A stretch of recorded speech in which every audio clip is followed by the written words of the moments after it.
ಮೊದಲನೇ ರಾತ್ರಿನೇ ಹೀಗಾಗೋಯ್ತಲ್ಲ, ಬೇಜಾರು ಮಾಡ್ಕೊಂಡಿದ್ದಾಳೋ ಏನೋ ಹುಡುಗಿ. ಏನು ಮಾಡೋದೀಗ? ಏನಾದರೂ ಮಾಡಿ ಸಮಾಧಾನ ಮಾಡಬೇಕು. ಲಕ್ಷ್ಮಣ್ಗೂ ಇವಳಿಗೂ ಬಿರುಕು ಮೂಡದೇ ಇರೋ ಹಾಗೆ ಮಾಡಬೇಕು. ಸಿಂಧು ಅತ್ತೆ, ಬೇಜಾರಾಯ್ತಾನೆ? ಹ್ಞೂ ಅತ್ತೆ. ಅಯ್ಯೋ, ಈಗೇನು ಹೇಳೋದು?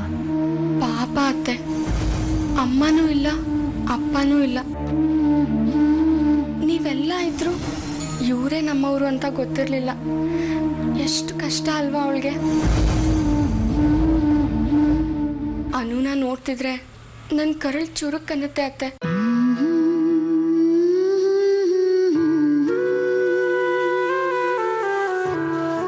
ಹೌದು ಕಂದ, ನಮ್ಮ ಲಕ್ಷ್ಮಣನು ಹಾಗೇನೆ. ಯಾರಿಗಾದ್ರೂ ಒಂದು ಸ್ವಲ್ಪ ಸಂಕಟ ಅಂದರೆ ಅವ್ನು ತಡ್ಕೊಳ್ಳೋದೇ ಇಲ್ಲ. ನೆನ್ನೆ ನೋಡು, ಅವನಿಗೆ ಹಾಸ್ಪಿಟ್ಲಿಂದ ಫೋನ್ ಬಂದ ತಕ್ಷಣ ಹಾಗೆ ಹೊರಟ್ಬಿಟ್ಟ. ನಿನಗೇನು ಬೇಜಾರಿಲ್ಲ ಅಲ್ವಾ ಸಿಂಧು? ಅದಕ್ಕೆ ಯಾಕೆ ಬೇಜಾರು ಮಾಡ್ಕೋಬೇಕು ಅತ್ತೆ? ಇನ್ನೊಬ್ರು ಕಷ್ಟಕ್ಕಾಗೋರ್ನ ನೋಡಿದ್ರೆ ಸಂತೋಷ ಪಡ್ಬೇಕಲ್ವಾ?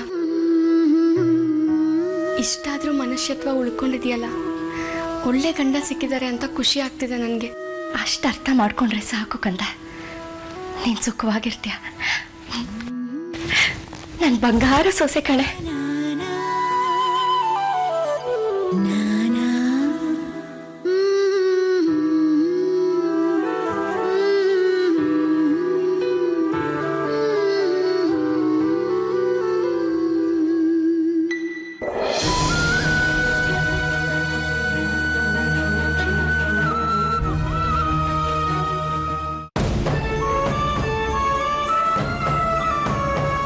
ಲಕ್ಷ್ಮಣ್, ಅಪ್ಪ ಕೂತ್ಕೋ.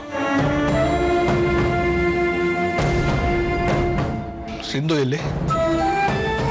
ಅಪ್ಪ, ಅದು ಮದುವೆ ಆಗಿ ಇನ್ನು 2 ದಿನನೂ ಆಗಿಲ್ಲ.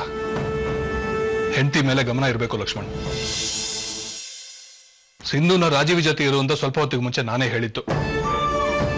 ಆದ್ರೂ ನಿನ್ ಗಮನ ನಿನ್ ಹೆಂಡತಿ ಮೇಲೆ ಎಷ್ಟಿದೆ ಅಂತ ತಿಳ್ಕೊಳ್ಳೋದಕ್ಕೇನೆ ಬೇಕು ಅಂತ ಕೇಳ್ದೆ. ಏನ್ ಯೋಚನೆ ಮಾಡ್ತಾ ಕೂತಿದ್ಯಾ? ಏನಿಲ್ಲಪ್ಪ, ಏನನ್ನೂ ರಗಳೆಗಳಾಗೋಯ್ತಲ್ಲ, ಮನ್ಸಿಗೊಂಥರ ಬೇಸರ. ಜೀವನ ಆದ್ಮೇಲೆ ಇದೆಲ್ಲ ಇದ್ದಿದ್ದೆ ಲಕ್ಷ್ಮಣ್, ಅದನ್ನೆಲ್ಲ ತಲೆಗೆ ಹಚ್ಕೋಬಾರ್ದು. ಕಷ್ಟಗಳು ಬಲೆ ತರ ನಮ್ಮನ್ನ ಮುತ್ಕೊಳಕ್ ಬರುತ್ತವೆ. ನಾವು ಅದರಿಂದ ಬಿಡಿಸ್ಕೊಂಡು ಆಚೆ ಬರಬೇಕು. ಬೇರೆ ದಾರಿನೇ ಇಲ್ಲ. ಅದರಿಂದ ಬಿಡಿಸ್ಕೊಂಡು ಆಚೆ ಬರ್ಬೇಕಾದ್ರೆ ಗಮನ ಬೇರೆ ಯಾವುದೋ ಕಡೆ ಇರಬಾರ್ದು. ಮದುವೆ ಅಂತೂ ಆಯ್ತು, ಹುಡುಗಾಟದ ಅವಧಿ ಮುಗೀತು. ನೀನು ಈ ಮನೇಲಿ ಇಲ್ದೆ ಹೋಗಿದ್ರೆ ಇಷ್ಟೊತ್ತಿಗೆ ನಿನ್ನನ್ನು ನೀನೇ ಸಂಪಾದಿಸಬೇಕಾಗಿತ್ತು. ಹೌದಪ್ಪ, ನನಗೆಲ್ಲ ಗೊತ್ತಿದೆ. ಗೊತ್ತಿದ್ರೆ ಸಾಲದು, ದುಡಿಯೋದಕ್ಕೆ ಶುರು ಮಾಡಬೇಕು. ದುಡ್ಡುಗೋಸ್ಕರ ಅಲ್ಲ, ನಿನ್ನ ವ್ಯಕ್ತಿತ್ವನ ಕಟ್ಕೊಳ್ಳೋದಕ್ಕೆ, ನಿನ್ನ ಕರಿಯರ್ ಬೆಳೆಸೋದಕ್ಕೆ. ನೀನು ಹೂ ಅಂದ್ರೆ ಪ್ರಸನ್ನ ರಾವ್ ಹತ್ರ ಮತ್ತೆ ಮಾತಾಡ್ತೀನಿ. ಅಪ್ಪ, ಮತ್ತೆ ಅವ್ರ ಹತ್ರನ?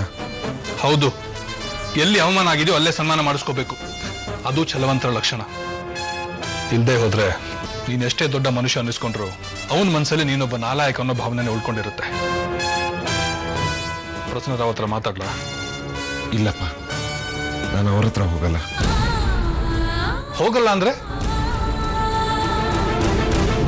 ಹೋಗಲ್ಲ ಅಂದ್ರೆ ಅದು ಅರ್ಥ ಆಯ್ತು. ಒಂದ್ ಕ್ಷಣಕ್ಕೆ ನಾನೇ ಮರ್ತು ಬಿಟ್ಟೆ. ಸೂತಕ ಮುಗಿಲಿ ಅಂತ ತಾನೆ. 1 ವಾರ ಆಗ್ಲಿ ಬಿಡೋ, 10 ದಿನ ಬಿಟ್ಟೆ ಹೋಗುವೆ ಅಂತೆ. ಆಮೇಲೆ ಮಾತಾಡ್ತೀನಿ. ಹಾ,